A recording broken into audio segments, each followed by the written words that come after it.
Hey guys, welcome back to Creating Careers Podcast. On today's episode, I've got a really unique conversation. I'm talking today with Colin Odle, who's not at all new to this channel. Colin's been on the podcast on multiple occasions, and he's sponsored each of our meetups that we've done so far, at least in some way. Um, in this conversation, in this episode, Colin sits down and actually allows me to ask questions about specific moments in a discovery call and proposal call with the largest project that Colin's worked on today with the Joy Collective. This was really a unique opportunity to learn from Colin's experience and the success of this project. I really am thankful, first of all, for Colin just to be as transparent as he's been with me and with the Creating Creators podcast audience. And I'm really excited to share this conversation with you now. Check it out. It's a killer setup, dude. God, you killed it. You killed it, dude. I'm glazing hard. Yeah, that's what I needed. That was the soundbite I needed right there. Just tell every videographer out there how much they need to be reaching out to River Lake Studios to land this spot for clients or for personal brand. Say one, dude. You killed it. I'm extremely impressed. I really didn't know if it would happen. So I appreciate that, man. I've been questioning it from day one of getting this place, but I love it. I think we're in a really good spot with room to grow. Yeah. So Dude, when you were showing me the space just empty and then like communicating the vision, I'm not gonna say I didn't see it because like I knew like, oh, there'll be a podcast out of this. But I don't know. I guess there was a part of me that's like, the space is only so big, yeah, you throw some chairs, maybe it lacks depth. I'm like thinking of the things that would make it not ideal. yeah. So to fast forward and see it, I'm like, that was all a lie. Like it came out perfect. It came out way better than the vision that I was trying to cast based off what you were telling me. Yeah. Yeah. No, I'm proud of it. I'm proud of it. And I'm excited to be using it, man. This is the first use, like podcast type use. I got Cole to come by and sing. You saw that. And that turned out great. For me, that was my heart. Like I wanted the first thing recorded in the space to be something sincere, something meaningful, something that connects to me and my life and my past. And so Mhm. Cole was just great. Yeah, And so, that's but awesome. this is probably the next best thing is to sit down and actually have a conversation with a friend. So Just talk shop. yeah, exactly. Definitely. All right. Well, give us a little bit of a picture of what this project was, because we're going to focus today on one main project that the Joy Collective did. And so why don't you jump into maybe how you first heard from these people, or just in general what the project was in general. Yeah. How I heard from them and what it was. Yeah. Yeah. So I mean, this was for Altamont. If anybody's local or familiar with it, it's a pretty high level private school in Birmingham. It's right there in Mountain Brook, and they reached out to us just through organic SEO. So they just got to Googling and checking out their options, and we were one of the people on the list of people they decided to reach out to. They told us specifically when they were kind of creeping on our website, there was a part that spoke to them, and we were just clarifying that we work with mission driven organizations, and which to some people that could just be like Chat GBT lingo or whatever, but to them they were like they saw the value in that right there, and then boom, we qualified for their list per se, and Let me interrupt you, yeah, go because ahead. one thing that I know about you just by our past conversations, you have a really robust outreach program where you're constantly generating or attempting to generate leads pretty effectively, from what I understand just talking with you. This seems to have bypassed that in some ways, like the actual sort of just day to day kind of constant work that you've put in process to make that initial contact with a company. This seems like the company itself just sort of found you. I know you prioritize LinkedIn a lot. What other apparatus or extra work that you've done in the past that made that likely? Um, so I, I'll communicated how my brain sees it, which is, what you're saying in so many words is like, hey, y'all focus on outbound outreach to generate leads and, build relationships with clients. But this came in inbound, right? So to me, there's two channels. There's outbound and there's inbound. And outbound could look like, you know, cold calling somebody. It could look like advertising directly to somebody. There's multiple ways that you could focus on outbound. There's multiple vehicles that you could use for inbound. Um, for example, you could do Google ads so that when they do search to find for you to be uh, connected to via inbound, you could pay money and have your Google listing pop up first. Which in this case, we didn't do. This was what I call organic inbound because we didn't have any kind of ad set in place. This was just the SEO that we leveraged over all the years. So we just organically pop up on the top versus having to pay for that. But to answer the question, what work did we do leading up to this for that to be possible? It really the work that we put in for the outbound ties directly to the inbound. For example, if we hit up a stranger and we say, "Hey, I'm Colin with the Joy Collective, and this is what we do, and we should connect. There may be some value there." The first thing that they're gonna do is be like, "Who are you, and why should I listen to you?" So I would think instinctively they're gonna, if we reach out on LinkedIn, they're gonna check out our LinkedIn, look at our page, see what we're posting, see what we're featuring, see if we have LinkedIn reviews on there, see what other people say about us. Maybe if we're lucky, they'll take it a step further and they'll check out our website. They're gonna check out the language on our website. They're gonna check out our projects. Why should we trust these people? Um, so for the outreach to even work, it's like you need proof and you need things to communicate to them whenever you do grab their attention. So for us, that's, we're 3 years in of consistently putting out content on LinkedIn on a week to week basis while also repurposing for Instagram, while also constantly updating the website, making the message clear. And it's just the content we put out, the language we put out, all of that just honestly just stacks and stacks and compounds. So by the time, fast forward 3 years later for an Altamont to reach out, fortunately we're up there on the Google listing because all of that content, all those words, everything just compounded. So boom, we get their attention, and then from there, they're going to do a little deeper research and check out, the projects we've done, the photos of us, the descriptions of us. They're looking for all the evidence that's available to figure out, could we trust these people to execute what we have in mind? Yeah. I think a lot of times I hear today, and I've probably been guilty of this too, like, what's the point in having a website? So many people are like, social is where it's at. That's where people are going to find you. That's where they're gonna discover the kind of work you do.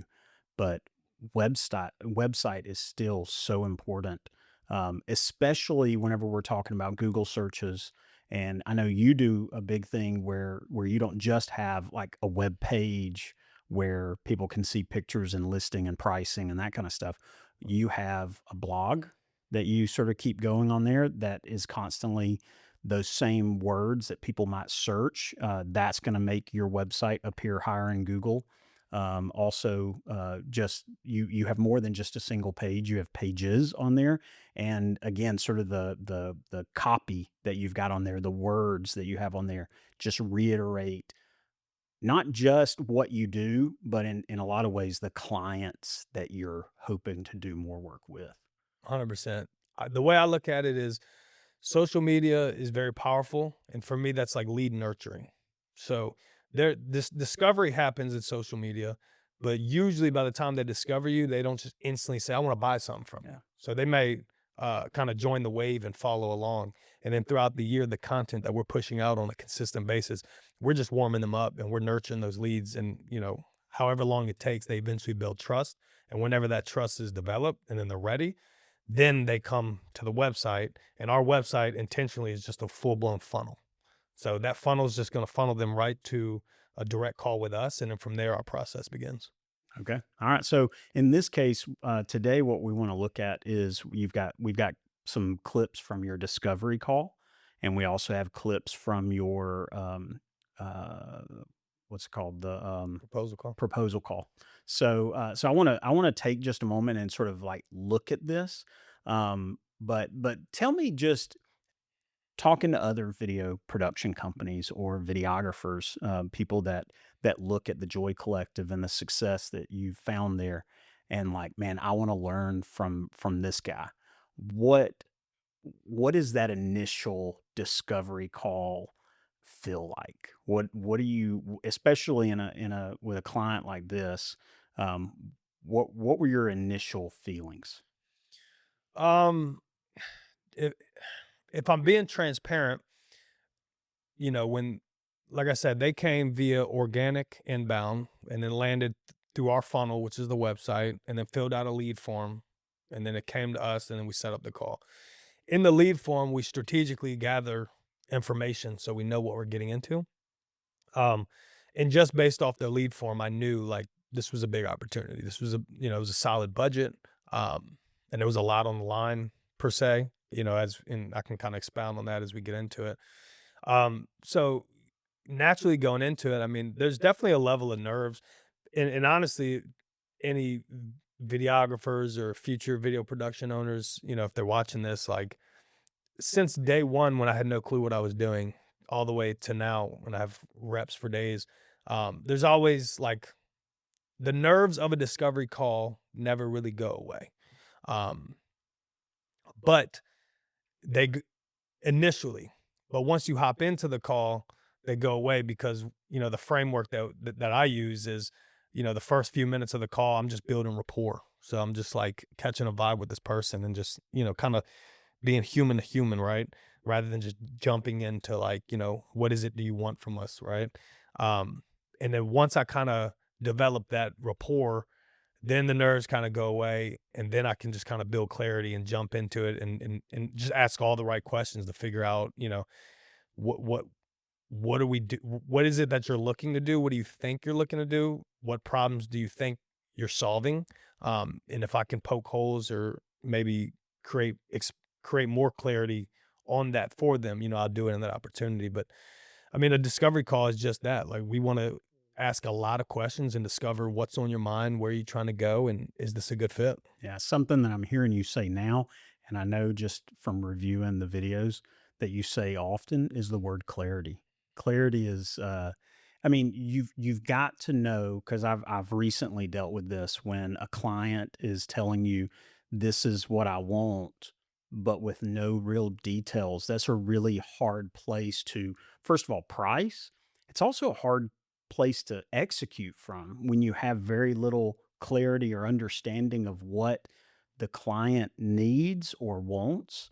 And so clarity is huge, and I think you do a good job, at least based on what I've seen in this video. You do a good job of asking some of those questions that get beyond it. And I would say, I think another thing that people will see or hear in this dialogue is, you also do a good job of restating what the client states in a way to where you basically inform them, I understand what you're saying, and this is how I interpret it. And this is how, like, I'm carrying it further, even. So, Right. all right, let's watch this clip, listen to it, and we'll talk through it. When we take on projects, we're always integrating story anywhere we can because I think that's how like you create that feeling and that impact when for an end goal like that. And I love the idea of it starting out kind of it's almost like a conflict from the beginning. It's like Yep. merging two schools like it's not a conflict because it created something and it worked out, but like you could potentially see potential conflict and Yeah. so it gives it a little complex layer. All right. So, first of all, anytime that you can almost celebrate the work you do without saying, "Let me tell you what we do." You know? Like that's something I see throughout this conversation, is you do celebrate your work, but you don't do it in a way that is just braggadocious. It's very just meeting them where they are and letting them know that you're primed and ready to execute. Okay. So here it is, just simply like talking about story, right? Right. But in that moment, I feel like you do a good job of building confidence in the client that you can deliver. What are your thoughts on this? And also, what are your thoughts on just the way that I, I can imagine, I don't know how often you see yourself on camera. I see myself on camera a good bit, so you get used to it. But initially, it's terrible. What are Yeah. your initial feelings about this? And then what are your thoughts on story and how important it is to like give that kind of confidence to your client? Yeah. Yeah. So I had no clue you were going to pull that up. But my thoughts when I watched that is, I know what my brain was doing. They were giving me context and history on the school, which was relevant because this is a historical piece that we're creating, and the goal is to be timeless. And that was just my brain starting to unfold all the opportunities and layers where like story plays a role. So that was just me genuinely getting excited of like, oh, here's moments we can leverage what we do, in so many words. Yeah. Yeah. How do you feel like you communicated that? Do you like the way you come across on camera? Does it make you cringe at all? Like No, what are your feelings? no, I mean, I think it doesn't come off cringe in any kind of way. I like to believe I articulated my point across. I do naturally feel like there's always work that could be done in regards to my communication, which specifically just simplifying what I'm trying to say and getting it out there and just condensing and condensing and condensing. Um, Otherwise, the story lives in me so much just in natural conversation. I can just communicate so many different layers to give so many different perspectives that kind of like drag, like the conversation or the story longer. Yeah. And I think a part of me, I'd like to get to a point where I can just condense and be more clear. But nonetheless, you know, that's me in true flesh, and I think the passion and the intention can be felt, and that's what matters. Well, what I love to see is as a an aspiring video production company. I mean, I've created one, but at the same time, I feel like I've just scratched the surface of what I hope to be, and seeing you. Who I feel like have achieved. I mean, this was a big project. We haven't talked dollars or crew or anything like that, but you and I both have talked multiple times. This is a big project, biggest project to date for the Joy Collective, For sure. and because of that, I appreciate seeing that the rawness of this conversation, because I think a lot of us, if we were approaching this, we feel like I don't have the skills for it. I don't have the look. I don't have the confidence to talk with these people. Um, and I think, and I don't say this to like bring you down by any Yeah, means, no, for but sure. I feel like you're being yourself That's it. in this moment. That's it. And just like you said, like you get excited about story, which I think a lot of video guys in general would. Um, and then on and then from that, you're just simply having a very candid conversation. And I think that's what ultimately is so important working with clients on these discovery calls is you got to make them confident that you can deliver. Right. You can't be this like show. Right. You've got to be yourself, and they've got to feel that, and then they got to feel, oh no, this guy is not only going to deliver, but he's going to bring something that we didn't even know we needed. Right. So, and I think you begin that. This is early in the conversation, so I think you begin it. So, props. Let's see another clip. So these two right here, I kind of just had a light bulb moment and threw in there. They may be relevant, maybe not, but again, I knew that the goal was to maximize as much and like squeeze as much out of this as possible. So with us having all of the footage to produce these two main films, I know we're going to have some very awesome drone footage shots of locations, like lifestyle moments, whether it's kids on the first day. We're going to have such a variety of different shots that we could easily put together like a 15-second loop of our best shots that you guys could leverage as like when you go to the website, it could just be the banner video that kind of keeps in loop. So we threw that in there. And there's some other ways we could kind of dive into if we want to and how we could use that. And then lastly, photos. So while obviously video is the goal, again, we have there's such an opportunity here with us capturing such a different range of shots that. Okay, so one thing that I saw in this, whenever you break down the deliverables, you and this is one problem with going out of order because in a previous um, clip, you talk about sort of what their priority was. Their priority wasn't necessarily to to stick with a certain budget or get as much out of that small budget as possible. Like the budget was not their priority. Their priority was maximizing what they could put out with just this moment, right? So maximizing the impact of the moment of the effort in this shoot.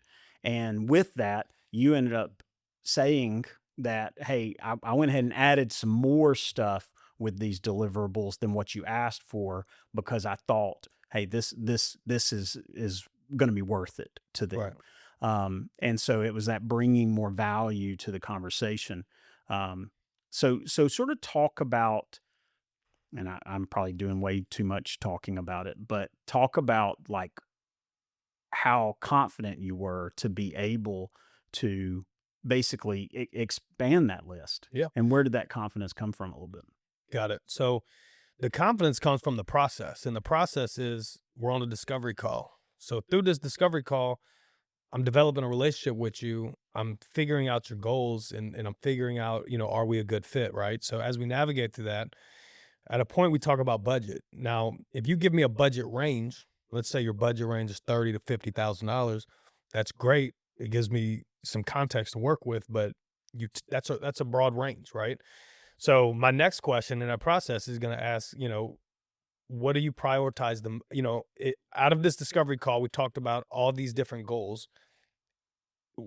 What's the priority of these goals, right? So is your goal, if your budget range is 30 to 50K, is there an underlying subconscious goal of like trying to hit the tail end of that and just focus on the main deliverable you came for? Right. Or do you want to maximize this opportunity and develop assets that we can leverage for reasons that align with your goals and just maximize the squeeze, right? So the confidence came from me asking that question, which is part of our process, because their answer was, no, our goal is not just to spend the least amount of money. Our goal is to execute and squeeze as much leverage out of this opportunity as possible within the budget range. So if you tell me that's your goal, then if I can find more value and bump that towards the top end of your budget, and I'm confident that the value's there and it aligns with your goal of milking that squeeze,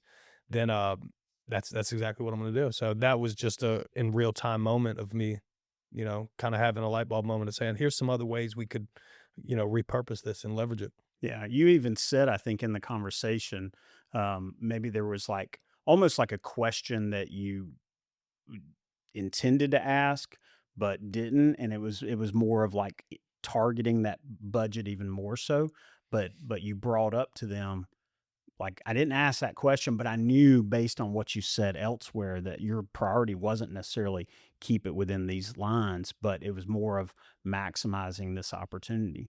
And along those lines, I don't think there's something we've missed already in this conversation that I should have already asked, but let me go and ask this. What was the ultimate purpose of this project? I mean, you're creating a video for them. Why? Yeah. So the initial problem that they were looking to solve was, hey, we have a gala coming up. It's an important opportunity because we have alumni in the building. We want alumni to like see the value that we continue to bring. We want alumni to continue to participate in whichever way they participate, whether it's donations or, I don't know, maybe they're showing up to the school and they're speaking to students, or maybe they're creating internship opportunities.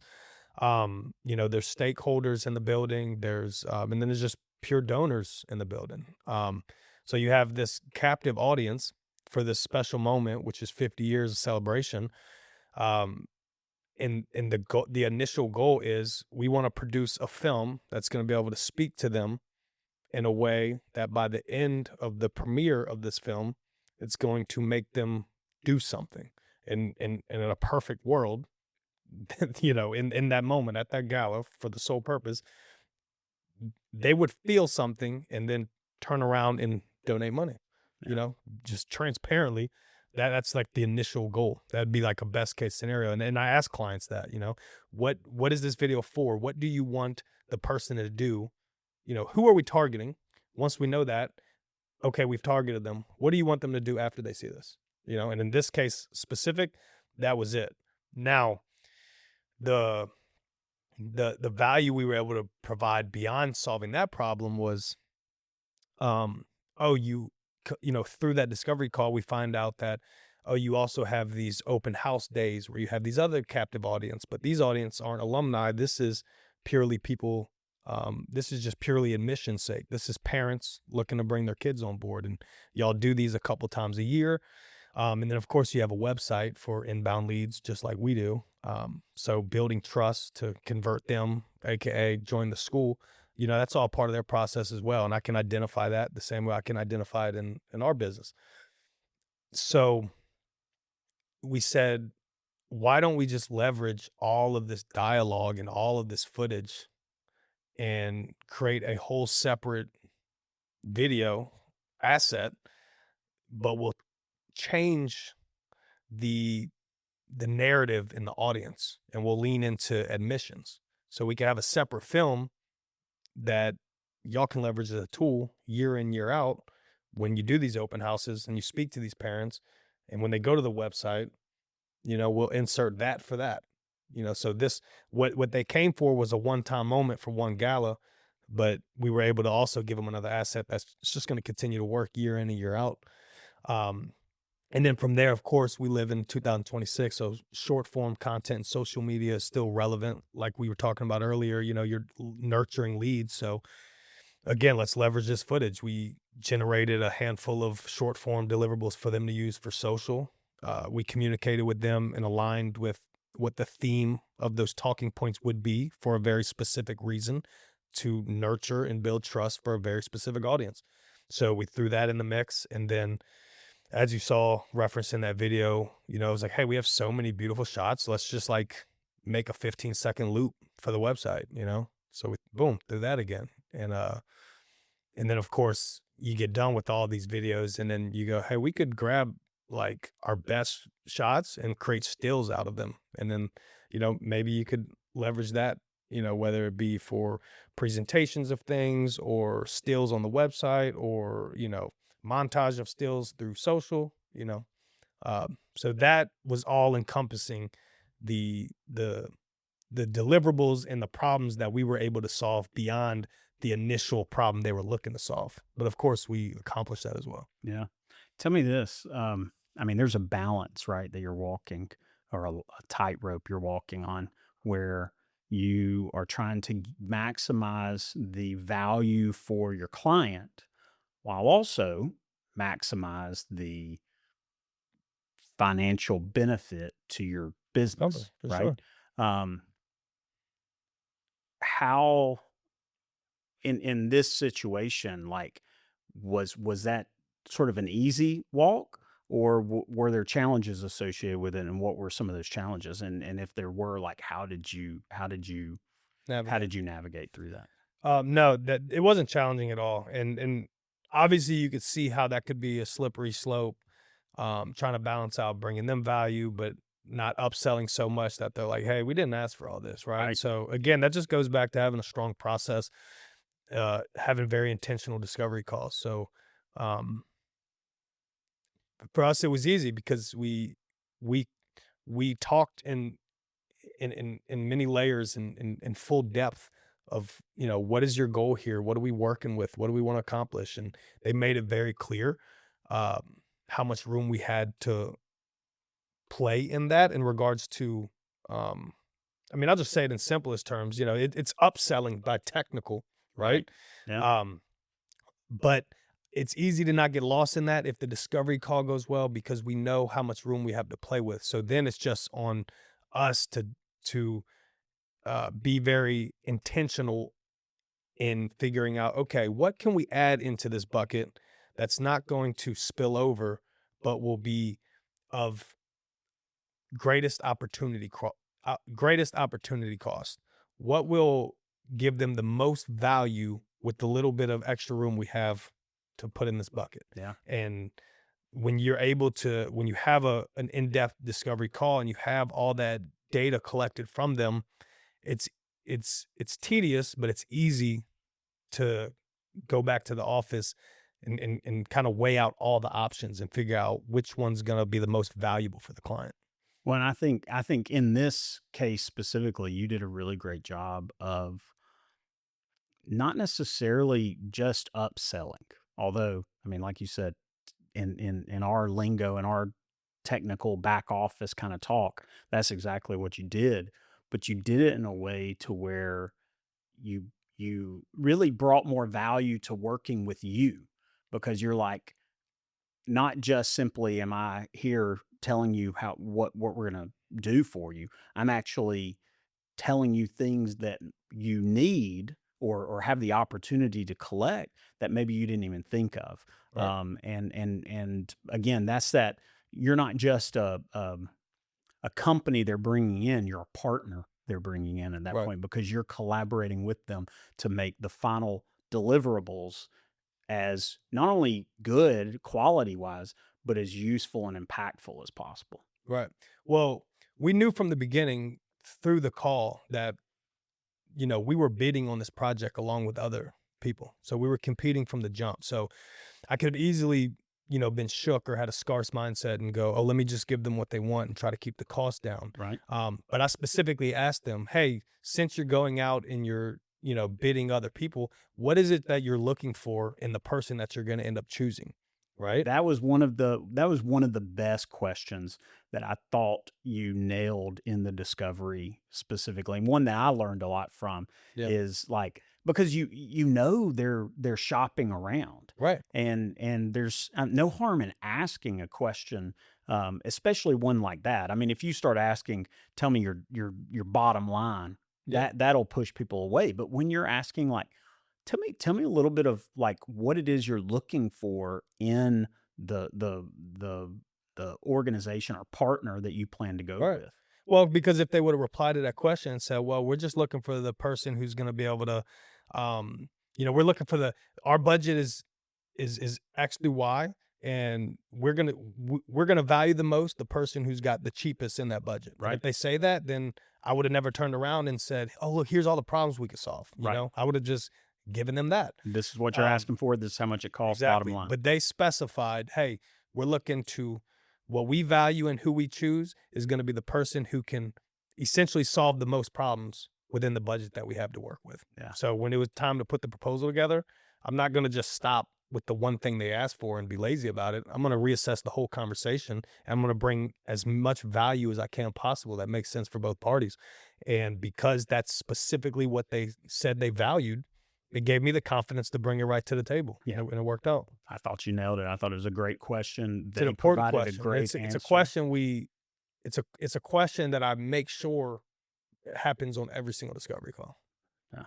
Well, it definitely, I think, served you well in this case, served them well, I think, to be able to give that information and probably even think about it themselves in the moment. So, Right. all right, let's watch another clip. So you would think that at the core, leaning into that aspect of the messaging, the values, is probably going to be a pretty solid tool to communicate to the ideal people that we're trying to speak to, of like, hey, you know, there's unique value props within this organization that are rooted in these values that's like contributing to society and community at scale. Yeah. So the more support that comes this way, the more we feed back into the community in that way. Yeah, globally and locally, as we say. I don't remember what I was gonna ask about that one. So, I will say, in general, I think you do a good job of taking what people say on these calls, and you basically, like, feed it back to them. And that's something that, I don't know, sometimes can just feel like you're, I know for me, it would feel almost like I'm, like, unnecessarily doing that, but I think what's important that I It's see, max clarity. that's what I was gonna get back to. It's that word, the clarity word you use all the time. It's to make sure that they understand what you're taking away from what they just said. Right. That And sometimes I think they need to hear what they just said.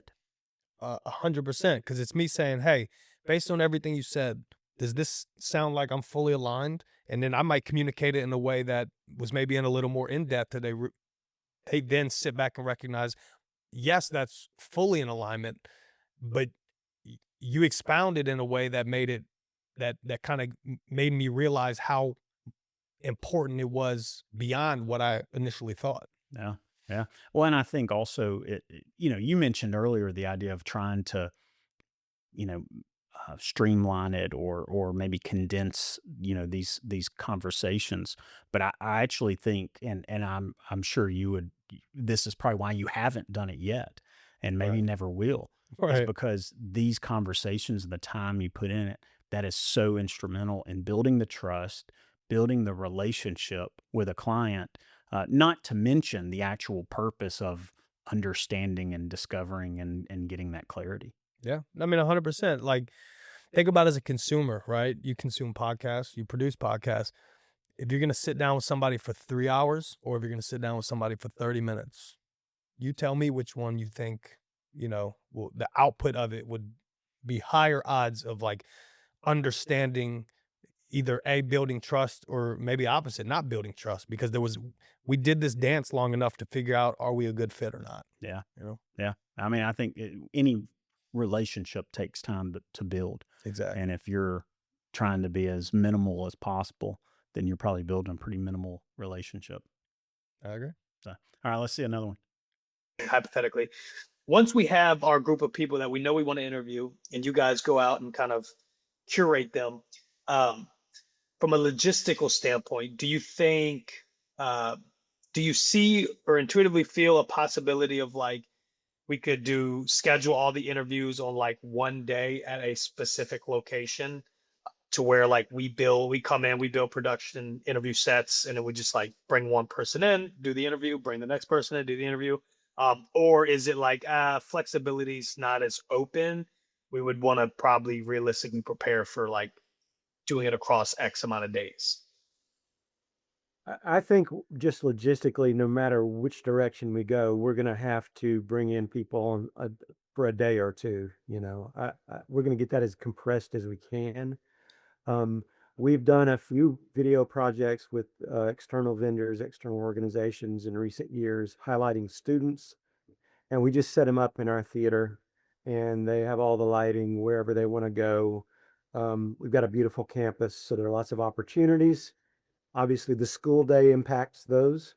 Um, but if we're doing anything before the start of school, which might be wise for some of these internal interviews, head of school, that sort of thing, then that's not a concern. We've got access to the full campus with all kinds of beautiful backgrounds and sculptures and things. So, All right. So I know logistics is one of those things we all have to figure out to some degree. Yeah. Um, That's an important question. but in this case, I think it does two things. First of all, I mean, it informs you to sort of know, like, how I need to plan for and price this potential job, but it also informs them. I feel like I feel like so many times, organizations that are hiring a video production company don't really know what that entails for that company. Because some people, I've been part of sets where it's 2 people. I've been part of sets where it's, 6 or more people, it's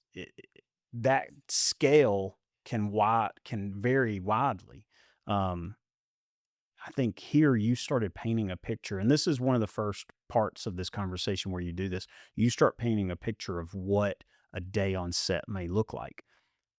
That seems to really manage some expectations. Talk about how important it is and to manage expectations and how you were how you normally handle that in these conversations. Yeah. So, um, that's an extremely important question because, and I mean, you just kind of hit on it, but the moment you ask them that, they have to take a second to reflect and go, what does that look like? Well, he just kind of framed what it could look like. Where do we fall in that?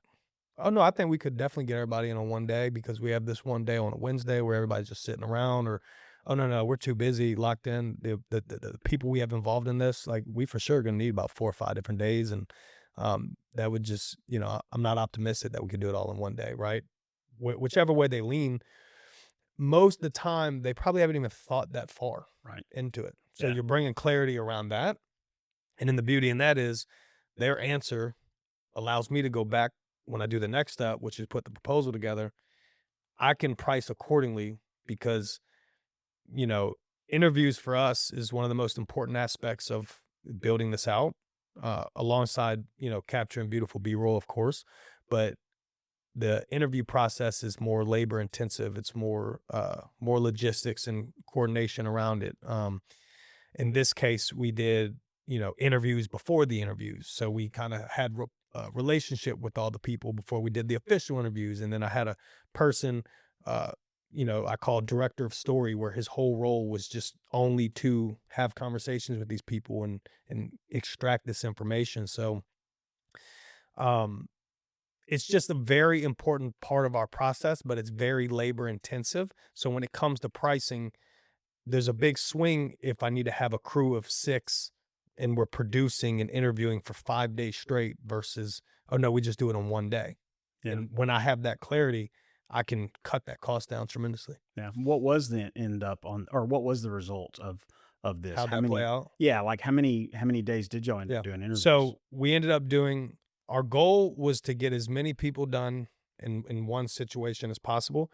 Uh, because we were interviewing literally close to 12 people, we weren't successful in getting everyone on one day, but we were successful in basically getting 70% of them in one day and then the remaining 30% in the other day. So 2 days in total. Yeah.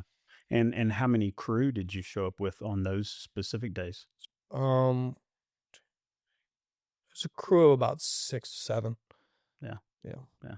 I mean, and again, like for them to not have that question talked about in discovery or in the proposal state, like for that information to not be talked about, they they could have seen the price or they could have seen the day of and been like, what is this? Like For this sure. is so much more money or way more people than we anticipated. And so I think by leading into that and having those early, even tidbits of the conversation, I think you really seem to do a good job of just sort of laying that foundation and building that path to where the day of, or even the proposal, whenever that's shown, it's like there's been some management of that expectation. Yeah, 100%. By the time we roll through the proposal and we lay that out to them, they can see very clearly this output was built off the input of that call. Yeah. All right, let's watch another one. So, yeah, we would like to compress that as much as possible.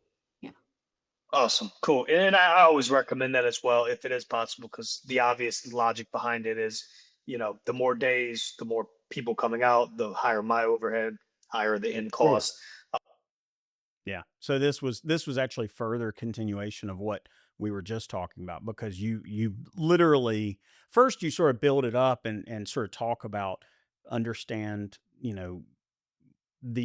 these days, certain days are going to have bigger crew, certain days may have smaller crew, which I think you handle that even later. But the key is, hey, more days equals more dollars. That's it. So, and that can be a good thing, I mean, for the company, right? For you and your crew, Yeah. more days, more dollars. That sounds great.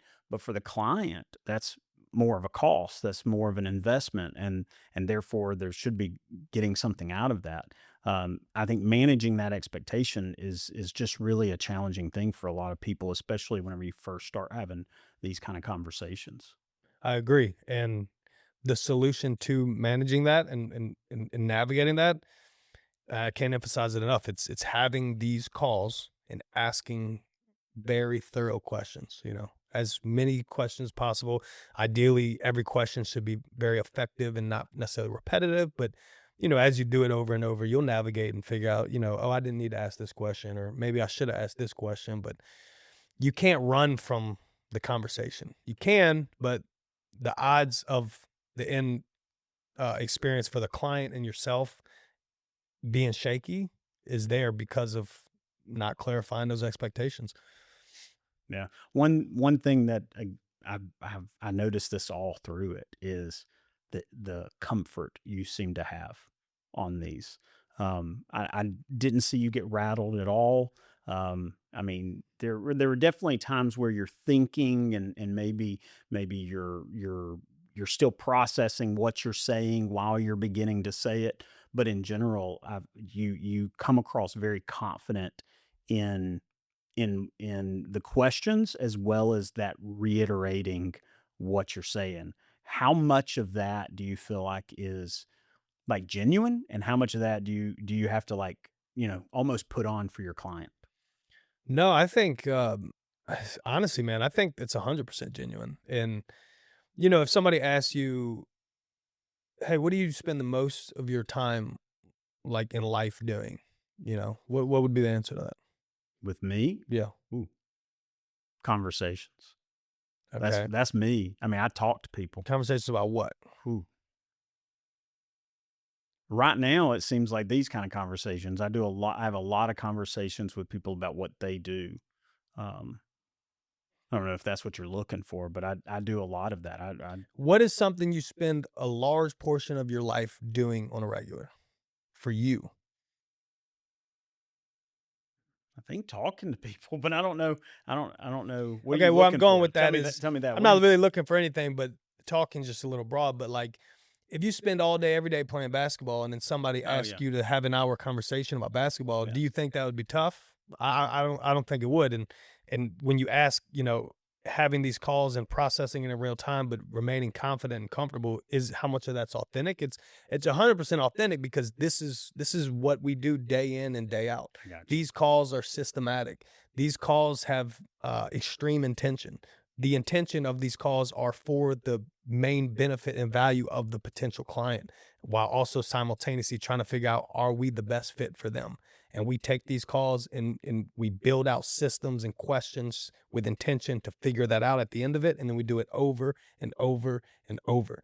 And this is literally what we do. So by the time a new one comes in, it's like, yeah, there's going to be moments where I might be sitting there thinking and processing in real time. And it may not be the cleanest, but the intentions are, it's very intentional, and it's very pure, because this is where the majority of my time on a day-to-day of my life goes to. Yeah, yeah. Well, and I think that's what's evident is this isn't your first rodeo. Right. So I have a question. Yeah. We're about to get interrupted, and that's okay. But I want you to answer this question first, and Yeah. then we can take a little bit of a break. But tell me,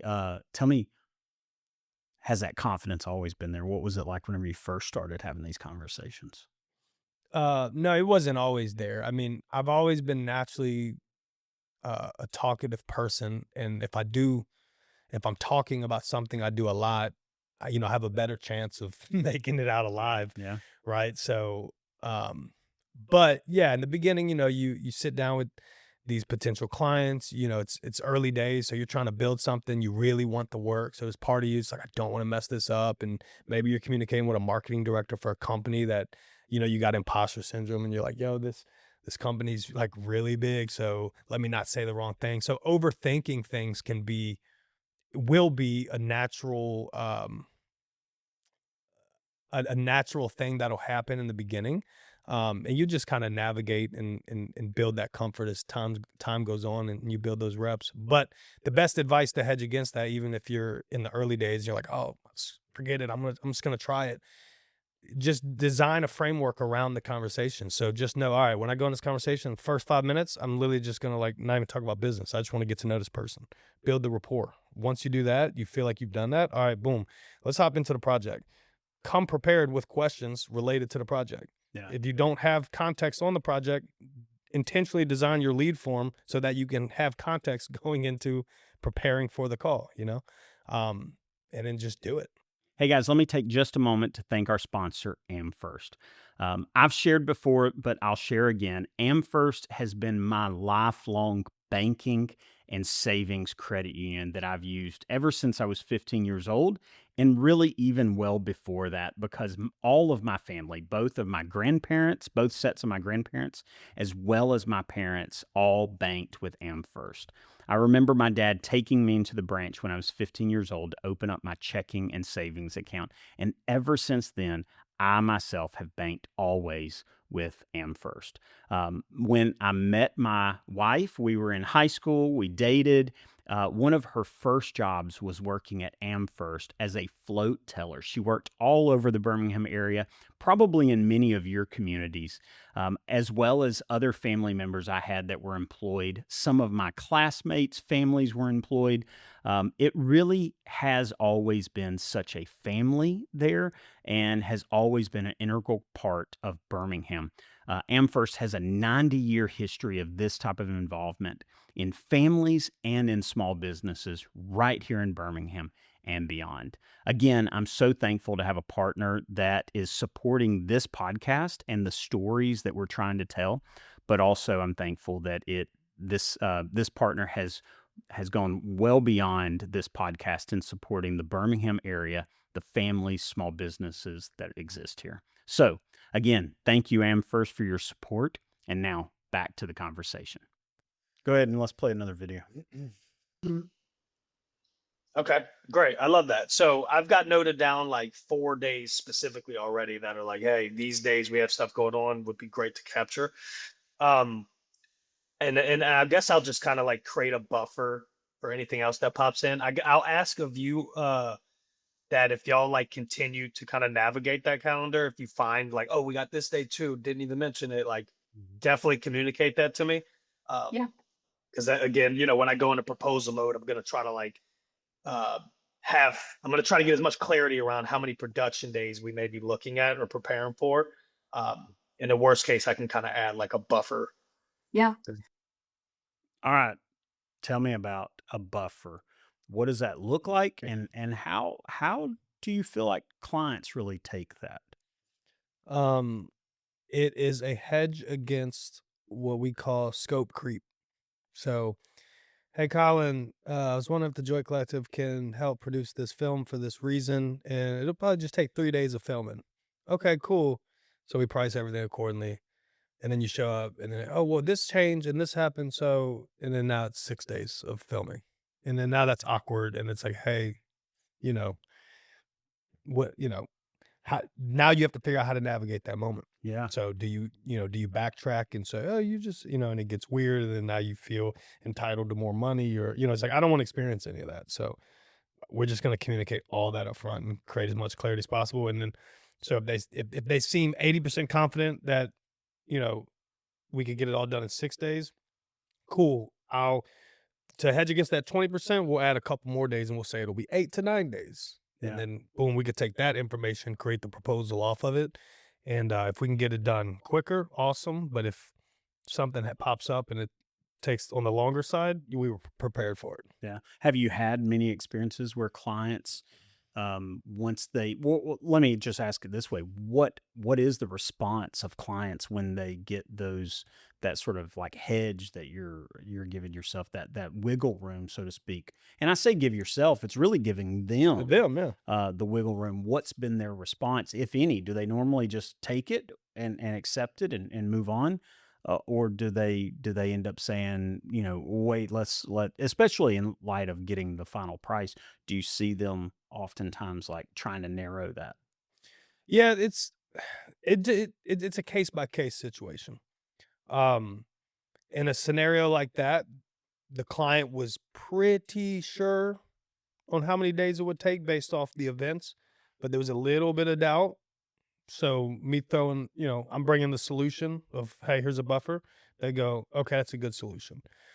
So in that case, there was no pushback. It just made sense. Yes. We brought a solution. And, sometimes you may deal with a client who is working with a smaller budget. So as we get to talking and they get to understanding, oh, okay, more days means more crew, means more overhead, which means more price that we pay. Our goal is pay least as possible. If that's their mindset, then, they could potentially have pushback and go, oh, no, we don't want a buffer because, we want to try to get this down. Okay, that's fine. Then we need to come up with a clear plan Right. around the exact amount of days that we're going to produce for. Yeah. Either way, it informs them. I felt like with this client, they almost got more excited about the possibility of you being able to cover even more events. And this was just for B-roll, just gathering more of what life at that school was like. Yeah. And they were really excited about that. And I would imagine that served pretty well in these additional edits that sort of came down the road. Right. So, I mean, you hit it on the head right there. It's valuable for the client because we're showing up and we're doing more, but there's a selfish aspect too, which is, hey, we've discussed all of this and I've casted this vision that aligns with your goal, but now we got to go out and do it. And constraints that could pop up that would prevent us from doing that at the highest level. One of those could famously be, hey, we don't have enough B-roll. So I'm trying to hedge against that from the beginning. Yeah. And that was just a prime example of it. B-roll. What do y'all have going on? Oh, you have a calendar? Share the calendar. Yeah. How many of these can we go to? Oh, we can access all of them? Yeah, we're going to go out and get it. It doesn't matter if it's, pop up for 30 minutes, pop in for 4 hours. It is crucial to the mission for the overall goal, which, I'm putting our word behind that. We're like, hey, this is what we're going to bring. Yeah, I think B-roll and diversity of B-roll for a project like this is so essential to really, because you are in a very short period of time trying to tell a story of something that happens over a really long period of time, at minimum a full school year, at maximum, 50 years, right? And beyond. 50 years in 10 minutes. Yeah. That's the goal. All right, let's watch another clip. I was going to say if we could do something, if there's a third option too, where we could have something, that's 30 to 40, less than a minute, that we could have on social media to do just a little grab, of attention that we could use in the future. That might be cool too. Yeah. So that's exactly where I was going next. Something we do a lot for clients. So, obviously we're a video production company. We could do anything video related, whether it's commercials or client testimonials. We're a wide scope, but 80 to 90% of the time, what we're actually doing for our clients is brand stories. We're kind of encapsulating everything that they do, their mission, what people say about them, their who, their what, their why, into these like 2 to 3 minute films. And obviously we know the use case traditionally for that and the purpose behind it once we have those conversations, with the client and whatnot. But we also know social media is a relevant thing. So there's a lot of times where people, that conversation comes up. So the way that we found to extract the most value out of scenarios like this in the event that like you want to lean into social and kind of like leverage that per se is, having all these interviews on hand and all this B-roll on hand creates such an easy opportunity for us to extract, 30 to 60-second talking heads that are just like hitting on moments, right?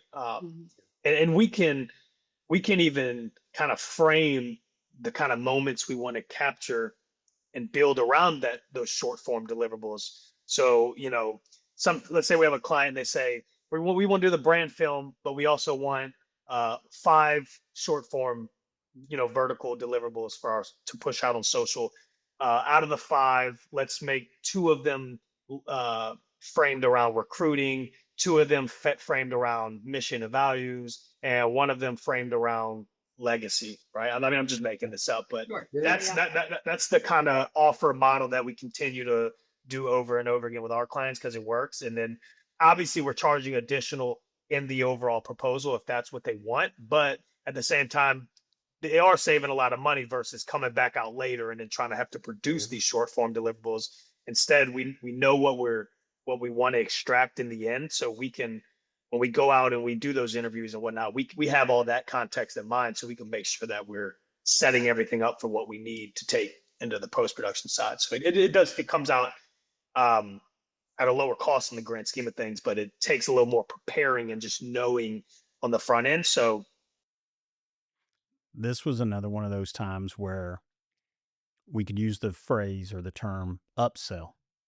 You know, I think earlier we talked about, or in another part of the conversation, we talked about your actual deliverables that you listed out. And we talked about the add-on that you ended up doing yourself, and the ultimately what that was upselling, but also it was meeting, like, almost meeting new needs or additional needs, maybe underlying needs of your client.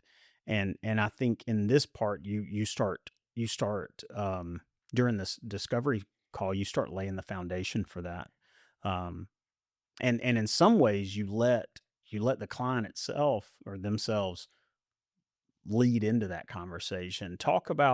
Um, talk about sort of your maybe, like, how much of that is actually, like, laid out in your plan for the discovery call, and then how much of it just sort of organically happens. I mean, obviously, everybody's going after the same mission here, Yeah. in these calls. Ultimately, it's to solve this problem, but how much of that is really thought through and planned out on your end?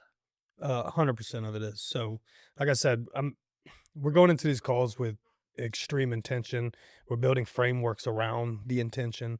And again, the design of all of that is for the best output and most valuable output for the client, just specifically on the discovery call. Valuable, they're taking their time. They're going to spend an hour talking to us. We can at least bring as much value to the call as possible. Yeah. Um, so, and again, even though we work with a lot of different clients and projects may be different, there's a framework that we're kind of operating under for all of our clients that have similar patterns. So, creating a strategic film with intention behind it while leveraging storytelling to navigate a pivotal moment to make a person feel a certain way at the end, right? An ideal target audience. That framework is sprinkled throughout every, client that we work with. And then once we do that, you ask the client, okay, aside from that, do we want to leverage any of this into a shorter form for social media channels? Most of the time, if the budget allows, they're going to say, well, yeah, that'd be great. And they'll go, okay, cool. We need a plan for that. So we're going to strategically ask that question on every call, because it's just another layer of figuring out, like, what do you really want? What problems do you really want to solve? And where does value really lie? Yeah. I mean, every client, I think, has, like, the main task that they come to you with, the main goal. But at the same time, there's these perpetual problems, so to say, or so to speak, that are constantly needing solved. And social media is one of those perpetual things. It's the forever hungry beast, so to speak, that's just constantly nurture. wanting more. Oh. And I think these kind of big projects, it just makes so much sense to, if possible, tie them together. Do you have a lot of clients that end up asking you, like, coming back to you afterwards and saying, "Hey, we want some social clips," and maybe it was before you integrated that question, or maybe you've always had that question in there, and then it's just like the budget didn't allow, but later they're like, "We got to have it." Yeah, that's a good question.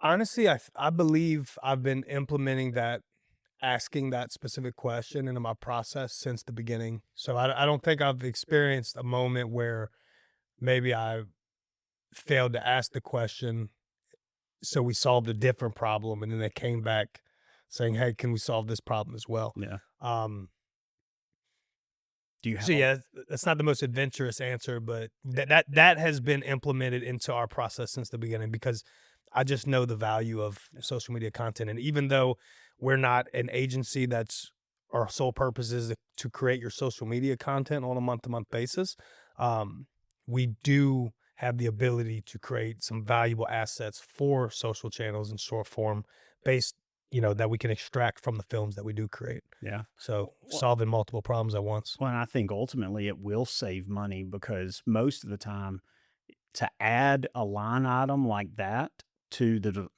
deliverables is much cheaper than having that second touch, outreach, and then them asking for it then, and you having to almost navigate it from scratch all over again For for sure. social content. Like, especially if you didn't shoot with that in mind, Right. which I think in general, most of us are able to do that anyway. I mean, you can always sort of repurpose, but even those additional days that you went out and got, like where you're like, hey, let's give that buffer. That was allowing for more social content, more diversity in social content. So definitely, I think in general, it saves them money and gets them more problem solved. 100%. They're essential in simple form. They're cutting the cost of the filming and production side of that short form deliverable. Hey, you're basically only paying for editing. Would you like to take advantage of that? Okay, cool. Because we're out here anyway. Right. Yeah. Okay. All right. Let's watch another one. More. But transitioning back to the project, really my final question, and I like to ask everybody this honestly.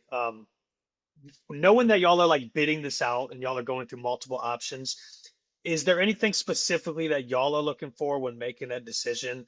And what I mean by that is, we deal with clients. Sometimes we have clients say, hey, we have a set budget and we're looking to, maybe it was a grant with a nonprofit and their goal is to maximize the entire budget. They could care less about savings and they really want to maximize it, but also like get the best quality production for that dollar. Or we've had clients say we actually are more focused on flexibility. If our marketing team, something happens and we need a pivot, we want to make sure that whoever we choose is very flexible. Or then we have clients that say, hey, we have a budget, but actually we're going to lean more to whoever's going to be able to get the job done and possibly under budget and save that kind of money, right?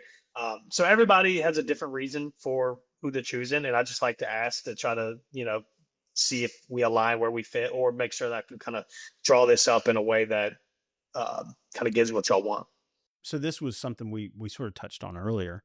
This question is incredible to me. It's one that makes so much sense, and yet I know me personally, like it's not one that I've asked. But it's one that I mean, like we sort of talked about before. They know we know that they're usually shopping around. They're especially for bigger projects like this. They're not just going to one place and settling with whatever they give them. They're comparing. They're shopping around. They're seeing what the best maybe the best budget that they can, or best bang for the buck they can get, or they're looking at who's the best partner in this, like who's going to be the most strategic to align with, um, and knowing which of those things are more important is so I think impactful for you in preparing that budget, preparing that price point. Yeah, 100%. What where did you get that question from? I mean, did that just logically make sense to you? Was that something you saw modeled for you before?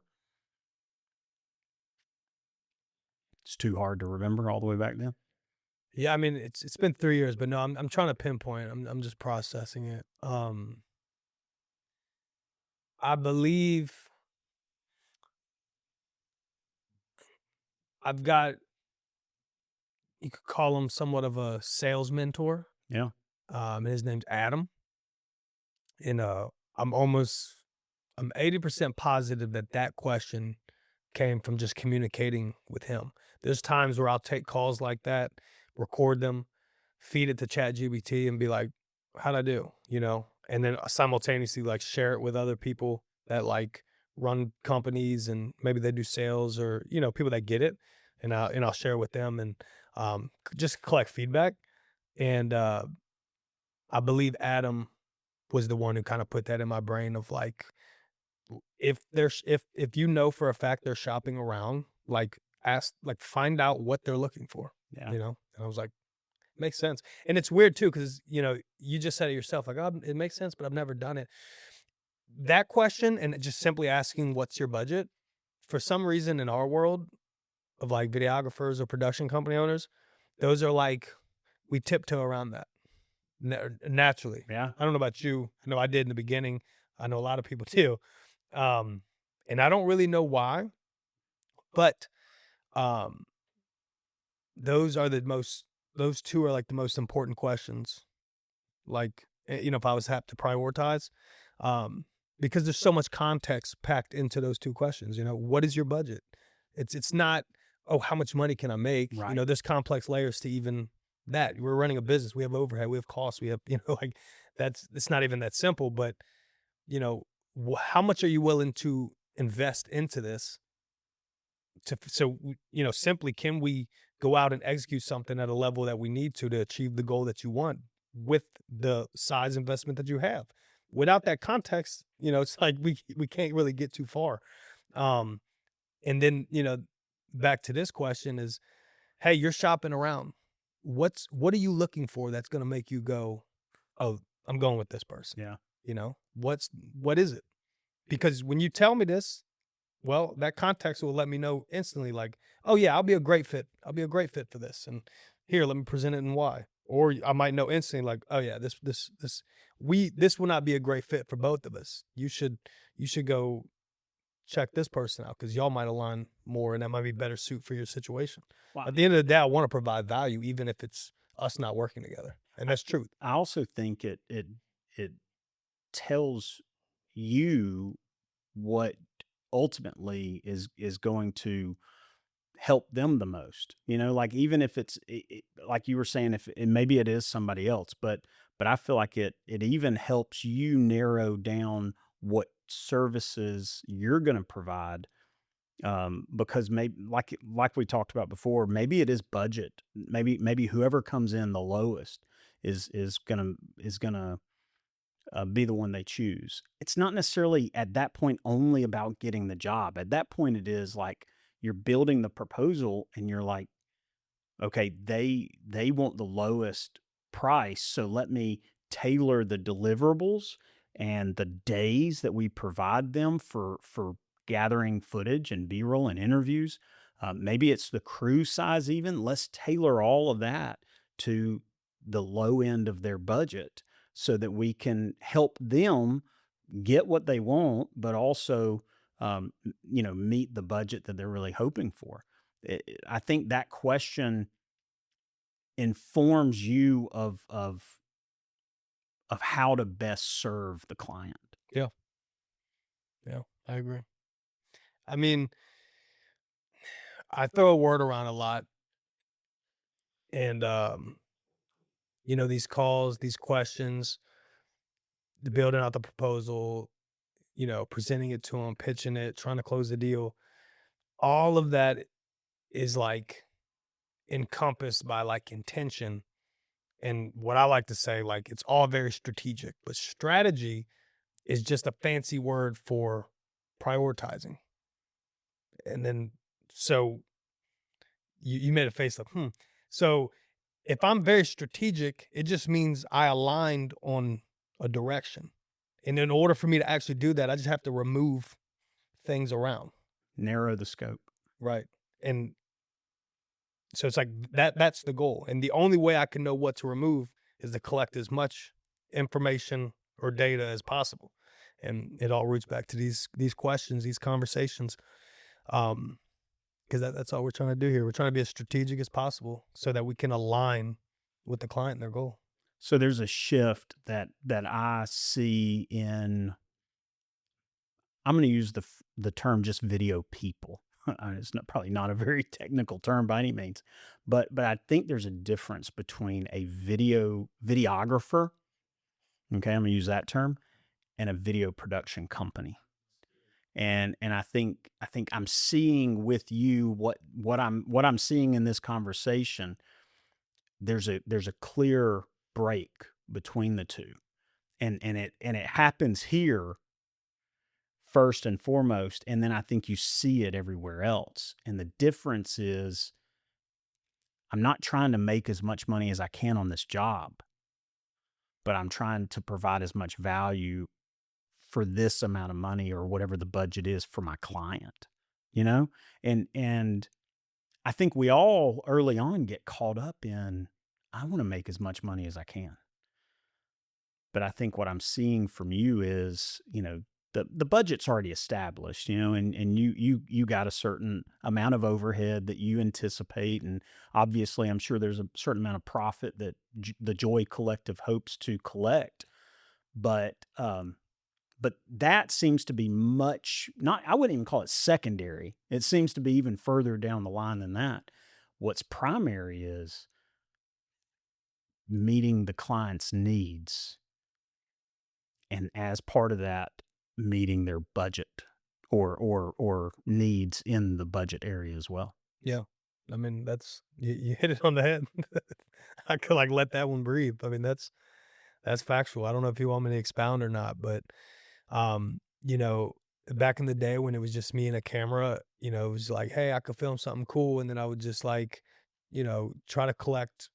I'd let them put a value on what that's worth, collect it, and then just go try to make something cool. And it was just kind of that simple. Um, but you're right. There's a mindset shift especially when you're at a position where Joy Collective is, where you're, 3 years in and you're focusing on, okay, who do we serve? Who do we want to serve from here on out? Who do we serve best? Out of all the people we've ever served, who gained the most value from it? And then in return, who out of all the people that we provided the most value for, in return, who gave us the best experience on our end, Yeah. right? So there's a mindset shift that happens where you start realizing like that's the search is the ideal client, and the client, it's not an ideal client unless you're providing maximum value. I think that's the key. I think, and maybe that's even a better way to put it, the shift from videographer to video production company. It's like this one's chasing the money and this one's chasing the ideal client. Yeah. Or this one's chasing the creative and this one's chasing solving the problems, Yeah. I actually think it's both. I think there's like a few things on both Right. sides, Yeah. but at the root, the pattern that it all has is it's a mindset shift. One is, I hate to say it, one is a little more self-serving. The other one is a little more, again, it's just strategic intentions for the client. Yeah. And you realize there's like, in order to become the kind of person that serves those kind of people, you have to do what that kind of person does, which is very intentionally build out systems, processes, and teams that can very, very thoroughly collect information from the client to build the confidence to turn around and say, all right, here's the solution. We're going to solve all of these problems with your said budget. And in the end, provide a great experience. And that's what we strive to do every experience we have with a client. And I think other I would say even videographers can learn from that, because I don't think that kind of boutique type production or boutique, just custom experience. I don't think that is only for really high level budgets. Right. I think that can transcend to any kind of budget. I think it's the mindset. It's a process I and a think mindset. the videographer, any videographer out there needs to shift that attention from, how can I almost bleed this person as much as possible from them. Shift off of that to just being, how can I be more of an asset, more of a team member, more of a contributor to this organization and to this project. And I would say all the things that we've sort of talked about, those in a custom way for that client can do that. Yeah, I agree. And even the custom aspect is like it feels custom, but at the end of the day, you start recognizing patterns as you do it. And even these custom experiences, like the framework of in which you deliver it all from beginning to end, you recognize like it's not that aspect isn't necessarily custom. Mm. And I'm saying that to say you can build repetitive systems to allow to allow you to drive that mindset and that experience for the client every time over and over and over. You know, to them, it feels like a very tailored, custom experience because it's so intentional and it's by design. But for you, you know, walking it through and living it out, there's not much burnout because you built and designed a machine around this to drive you through this process over and over. And I would say the custom comes from the client, because you do leave it open. Because I mean, most of the system you're building is sort of a structure of questions and gathering information but all of that is geared towards or dependent upon the client's input, which is where the custom really comes from, I think. Right. All right, let's watch another clip. Awesome. Got it. I love that. So really a mixture of, vision and mixed with a little bit of flexibility from a local standpoint, having to jump in and out of the community when needed to maximize the opportunity, mixed in with just really maximizing assets, as I like to call them, how many, maximizing the amount of deliverables that we can squeeze out of this that'll, continue to add value and work for you guys throughout the long term. Yep. Yeah. Sweet. Okay, good. That gives me clarity. Um, There we go. Clarity. I'm hearing clarity. I'm hearing value, maximizing. Like I feel like there's key words that I'm hearing from you often, but at the same time, I think as we've talked, like there's a process in place to achieve those key words. They're not just like words you throw out and hope they stick. It's words that that you have taken inward and uh, funneled or maybe filtered your whole process through. Exactly. That's it. Where does that how easy was that to do? I mean, we've talked multiple times about, or you've mentioned multiple times the idea of 3 years. That's how long you've been doing the Joy Collective, which is relatively young. You think of a 3-year-old child, they're very not capable, but 3 years, you've grown quite a machine in 3 years and you've tailored your process. How difficult was that to really take? I mean, was there a lot of trial and error, a lot of growing pains? Yes, for sure. I mean, it was just that. It was, from the jump, you know, in the initial stage, I at least had a vision of where I'd like this to go in a perfect world. So my mindset was, let me reverse engineer from that and start building out what I think needs to be built to get to that and to drive that. And yeah, of course you learn like, okay, well, I built something wrong because this didn't work well, or didn't connect with this client on this, or clearly miscommunicated something here. So it was definitely a work in progress, but it was just like we were speaking earlier. It was just a matter of just trial and error, uh, creating the content, nurturing those leads, taking those calls, asking those questions, reviewing the questions, reviewing the calls, what worked, what didn't, what did they seem intrigued by, what did they not seem intrigued by? Okay, adjust, reiterate, try it again. Okay, that went good. Okay, it seems that we got a good thing with this, but why does it take for them to get on the call with me for it to be good? Why is it taking so long to get on the call? Oh, okay, let's revisit the website. Okay, let's language here. Okay, let's change this let's reiterate this. Okay, that worked. Okay, so it's just been a constant. We built the machine from the beginning, and it's just been a constant reiteration of it. Yeah. I mean, I don't see personally, I don't see a lot of people in business in general, not just in video production, but I don't see a lot of people in business in general taking that kind of regular self assessment. You know, like you seem to have been very early on in, and I know you've even talked about ChatGPT being one of those self assessment tools Yeah, for that you're sure. constantly throwing things in there that you've done and saying, "Tell me where I could improve. Tell me what's instigated that. What's really pushed you to be so self reflective, reassessing, and then changing and modifying, and ultimately the goal of improving." Yeah. Um, I I think I'm just like that because I know I know what I'd like to build. I know that, year one, I knew we weren't there, obviously, and I know we're still not there. So I know it requires a process.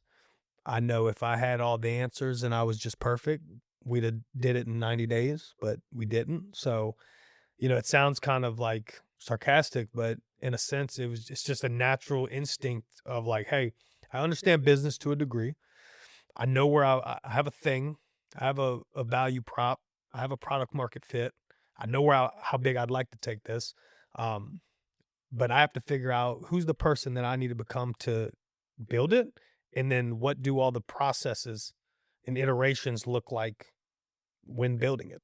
So, when you zoom out and you analyze it like that, it's like logically, I've got one mission, which is year in and year out to literally become that person, build those processes, build those machines, build that team, train those people, um, and just reiterate all aspects and make sure that the client's happy, the team is happy, the product's valuable, um, and then just reiterate until we get it perfect, and then just keep doing it over and over. And um, the even biggest challenge in a world where we're fed content and distractions on the daily is of that not getting distracted.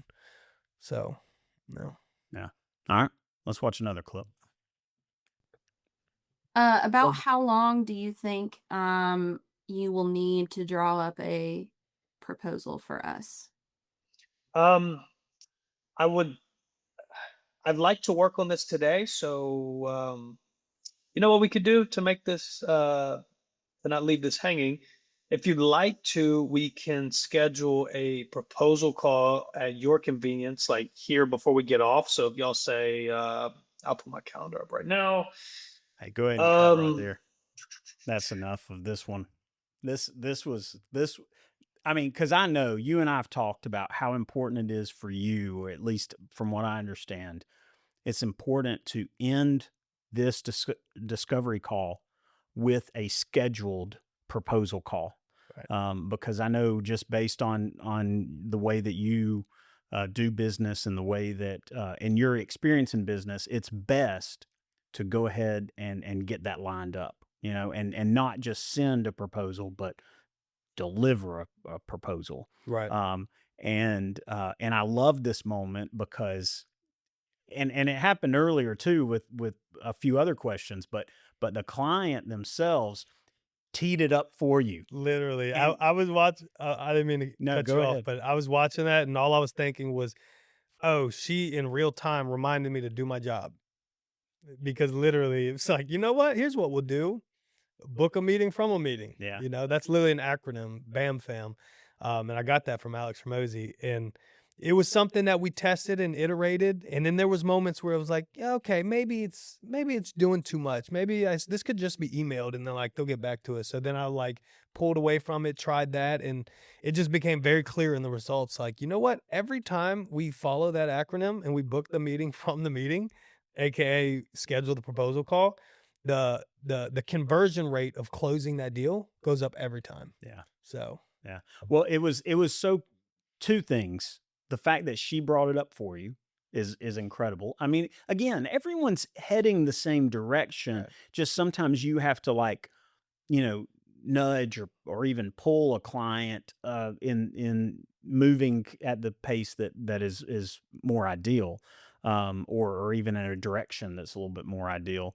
But the fact that your client brought it up for you is awesome. But then also the way that you so naturally, organically, casually transitioned it right in line with, while we're on the call, let's go ahead. I got my calendar pulled up right here. Like there's this little bit of a almost like an expression on your face that just that moment, it's like there's the shift. Yeah. I love it. I love it. And you and I have had a lot of conversations about this. Yeah. So it made it even more so whenever I got to watch it. Yeah, man. Yeah. I just was gonna say, like, that moment, that shift that you recognize, I'm telling you, I just saw it on my face. It was literally like, it was almost like I was laughing in my head, because it was like, oh, you just reminded me to do something very important. Like, how convenient for it to happen like this, you know? And it doesn't always happen like that. So again, that's why it goes back to asking those questions. So, um, you know, whether conveniently she asked, hey, how long does it take to turn this around? Boom, sets the alley-oop. But in the event that she didn't, it would have been very important for me, or whoever else is out there, considering taking a similar process to, before you wrap that call up, communicate the next, you have a process after this, the moment this ends, give them full transparency and kind of take them on that journey of like, all right, well, here's how the next steps are going to follow, Yeah. and ideally, from my suggestion, you book the meeting from the meeting. Well, it's obvious. We talked about it earlier. Like, how easy is this for you? I mean, you start asking questions about what do you do every day? Like, what kind of what do you basically train yourself on every day?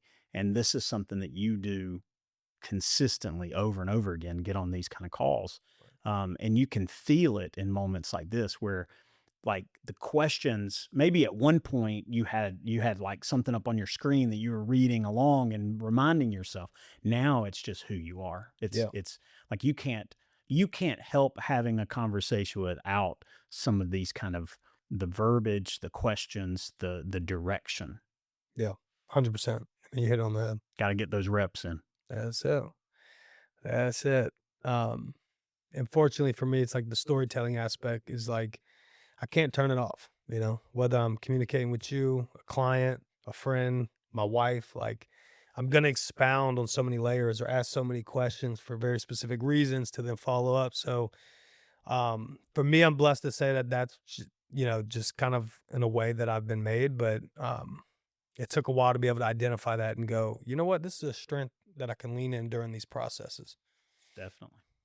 All right, let's watch another one. Now, it dawned on me when we got off the call. I never specifically asked, like, is there a budget that you guys are like trying to stay in? Which was my bad. So what I went and did, but I do remember y'all saying like y'all were looking less to save money and looking more to maximize the investment. So reverse engineering that goal, I kind of went like as wide as possible on like what we can extract from this project. I love that part where you first of all, you based it off what they said, but then you said, I went as wide as possible. Like, you tell me what you see right there, like, happening, and the benefit associated with it for both you and the client. Yeah. I mean, what I see is exactly the fact of what happened, On the previous call, they didn't say out of their mouth the budget number, Right. but I did have a range from their intake form. So thank God for good processes and systems. So I did have that context to go from. So I said, okay, well, if your budget was arranged from this to this, from this on the low end to this on the high end, you told me in the last call that your goal is to maximize as much value out of that opportunity as possible, then it would be silly of me to just focus on the low end and and narrow that down. Right. So when I say wide, meaning wide on deliverables, wide on value, you know, we're maximizing that range versus just saying like, hey, we need to keep it right here. So we're just going to go as deep as possible with this one thing to keep that budget on the low end. Yeah. But again, I asked those questions. So I knew I had an intuitive feeling based on the information they gave me of what I was getting in with. Yeah. Well, I just love the way that you communicated that because, again, I think of myself in these calls, and I I don't think I would have said it so casually, so um, confidently, even, just the fact of how you connected it back to what they said.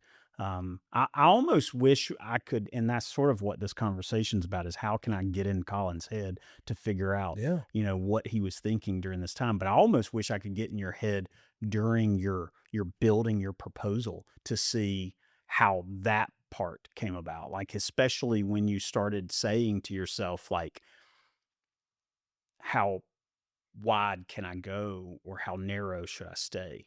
Yeah.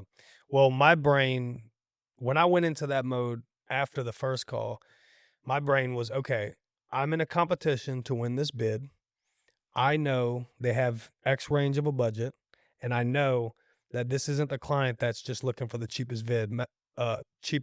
Matter of fact, their goal is maximum value. So the moment that I sat down at the table and was like, what are the deliverables going to be aside from the obvious one that they requested? My brain was like, okay, for me to compete, for me to win this, I'm going to bring the most value that I could bring for the client possible, all boxed into this package.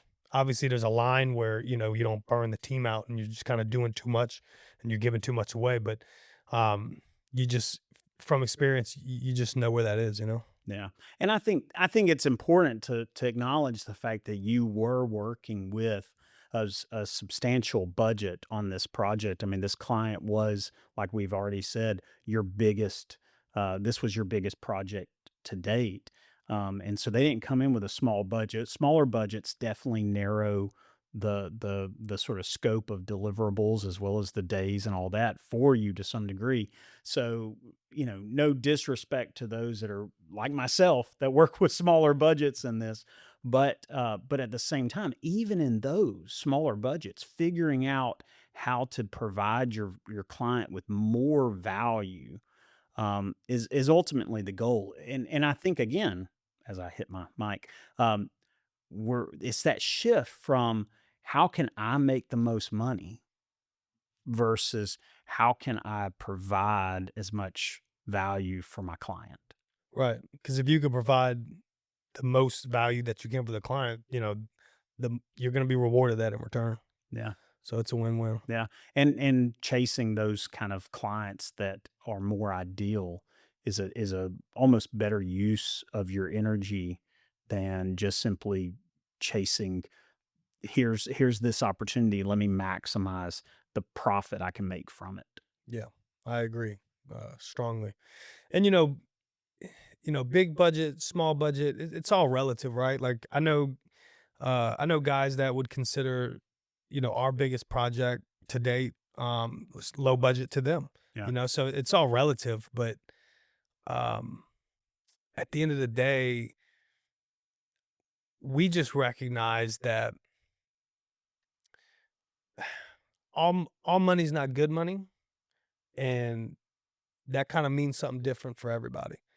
So for us, it was like, okay, there's a level of execution we want to be able to bring. We want to be able to show up and like give our best every time. We want to create something extremely valuable for the client, and we want that experience to be great for them and great for us. By the time we get through this, in a perfect world, we'll kind of be friends to a degree. We developed a solid relationship, and when it's all said and done, you'll walk away with what you consider as assets because we produced something that was timeless and of a high level, that was on brand, that'll just continue to work for you, year over year. And for us, it was like, going back to budget, it was like, that's an ideal client I just described. So we just need we just need a budget big enough to be able to do that every time. Yeah. And that obviously, can vary and it ranges. And again, it's relative, but we recognize over enough time that like that's the goal. So we need to be able to qualify that the person has the base requirements for us to do that. And if we can qualify that and align that, we've recognized the pattern by the end of it. All of those domino effects happen, and it's this extreme value exchange for both sides. Yeah. I see it as identifying what your ideal client is, and then tailoring your company and the experience that you provide to meet those clients' needs. Yep. See, that was an example of saying things effective, simple, and clear. You said way less words, but hit it on the head. I don't think mine would have made sense without yours. So, all right, let's see another clip. So next we've got raw footage and interview archive. So this is just literally us giving you guys on a hard drive, like access to all the raw footage from everything that we'll be getting from the project. And to be transparent in our industry, typically rule of thumb when people are giving access to the raw footage, they'll typically charge like 20% of what the project fee is. I just threw that in there, honestly, because personally, I'm more interested in just building a long-term relationship. So providing as much value as I can to do so versus just being transactional with each line item. So you got the raw footage and interview archive in there. I mean, thankfully, you and I have a friendship to where we talk about a lot of this stuff off camera. Right. And so I appreciate that. And when watching this, I'm like, this is such great stuff. And then you and I even talked since then about this very part. I learned a lot in this, man, just in the sense of, how to communicate value on things that people don't understand have value. You know what I mean? Like raw footage is one of those things that people think they want all the time. They really don't know what that means. And secondly, they don't know the value of it and what it is that they're asking people to give away. So I really appreciated this just to teach me how to handle that in a way. But also just the fact that you were able to communicate to the client something that is not necessarily understandable if you're not in the industry. Yeah. How have you navigated that before? Is this a normal pattern for you in including it? Is that something that you have maybe been burnt by in the past, or maybe benefited from in the past, but in a different way? Specifically related to raw footage, I've experienced probably every like version of how that could look. Um, the first question, no, that's not necessarily just the process of like, hey, we want to develop a relationship. So here's the value of this thing, but it's on the house, right? Right.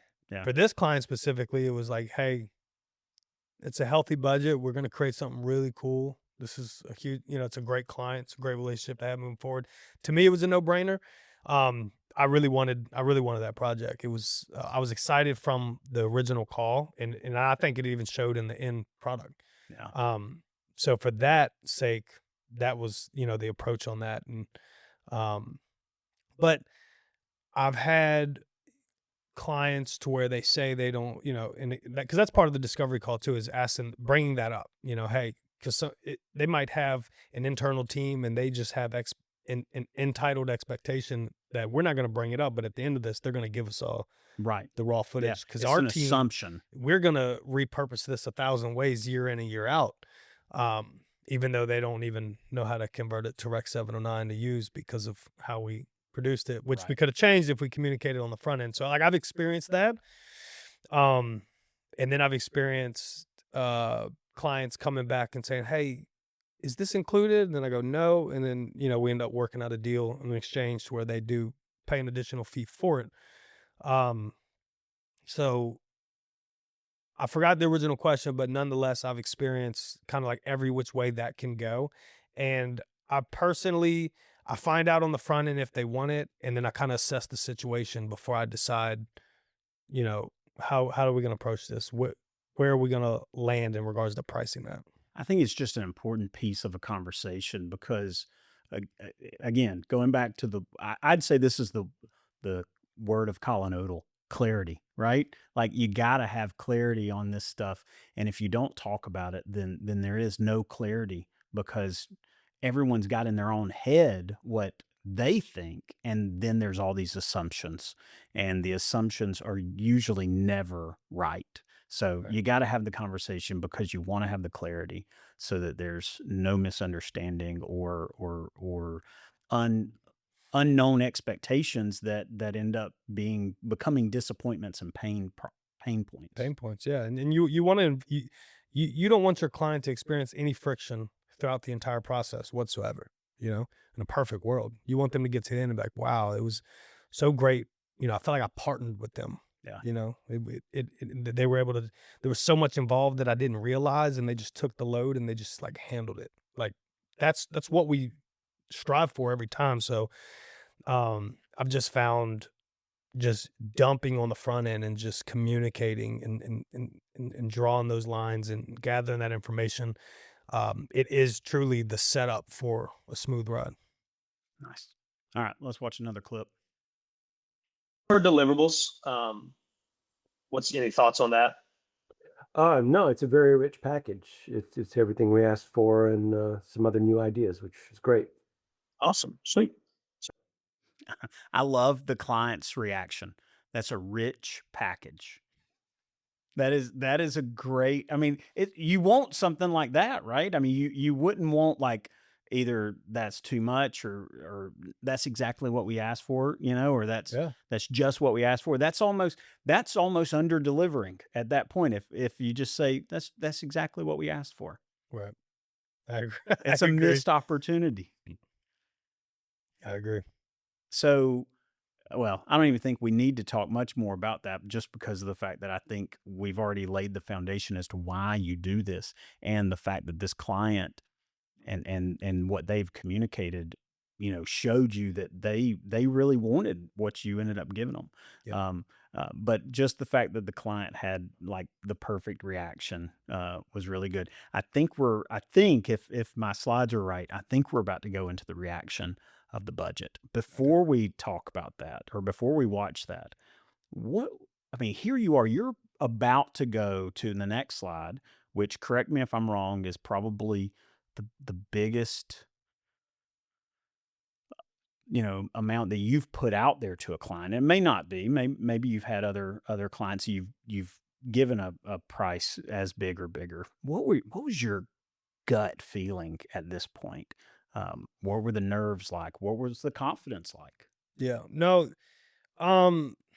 There's 30% underlying nerves just because naturally it's natural.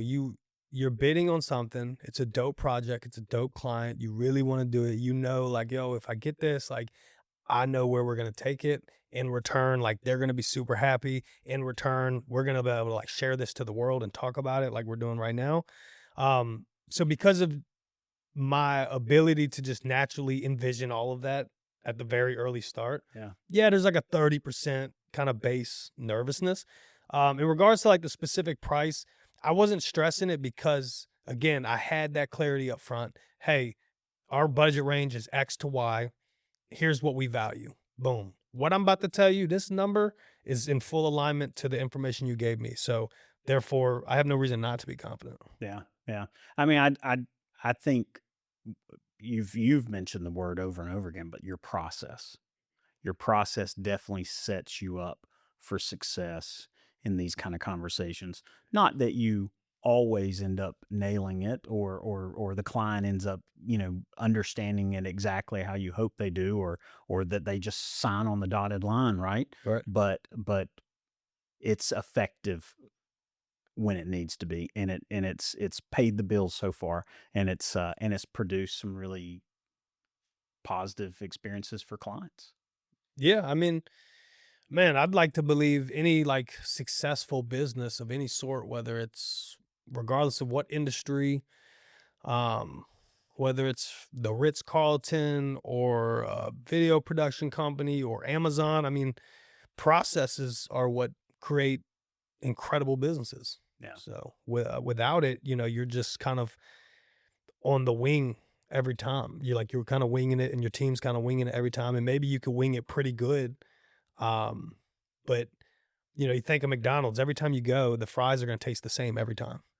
So God forbid you go there one time and it just tastes Right. off. It's like that's not the best experience for the consumer. It'd be better if it was 100% tasted like that every time, and that requires process. Yeah. I think maybe that's another distinction that I would make between a videographer and a video production company. It does boil down to having that process, at least successfully. But I think also a successful videographer, if you can tailor your process, if you can refine your process, I think at that point now you're almost tailoring your success at that 100%. point. 100%. Yeah. All right, let's watch another clip. Let's see if I'm right on this. Necessary. Okay, so general scope of work. You got any questions in regard to that? No, that's good. Cool, sweet. So next slide is final estimate. So we came up with 45,000, just factoring all the deliverables and our costs in regard to producing it, kind of around the logistics that we just kind of went over. Like I said, if we need to, I don't know where that sits with y'all, but if we need to like modify days, like this could be adjusted just depending on which route y'all want to take, or if we need to cut back on deliverables, we could go that route. Okay. All right. Yeah, that's right in the area we're getting bids for. So that's good. You hit it Awesome. right.